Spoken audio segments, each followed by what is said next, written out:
Nandito po tayo ngayon sa Ayala Triangle Garden. Ito ay nasa lungsod ng Makati. Ito ay pag-aari at tinevelop ng Ayala Land.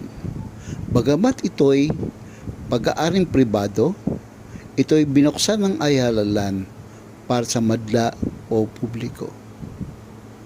Matutunghayan dito sa garden ay ang malinis, maliwalas at preskong park. Napakadaming puno. May mga punong rain trees, golden palms, pine trees, kamuning, at podocarpus. Madaming napunta rito sa parke para mag-enjoy. Ang iba ay naglalakad-lakad lang, iba ay nagja-jogging, mayroong mga nagbumuni-muni, at iba ay nagbabasa ng kanilang paboritong aklat.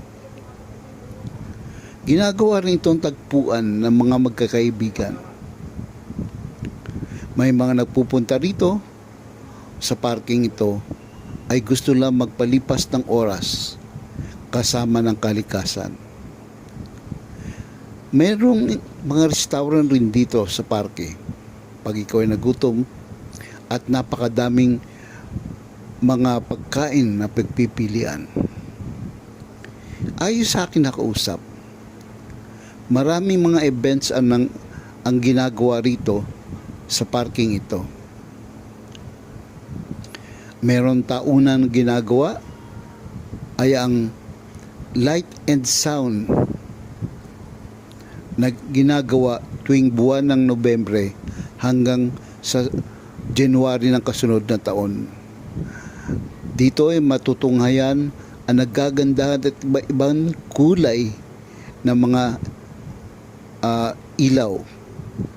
Meron ding mga musika mga Pilipino, at meron ring musikang banyaga.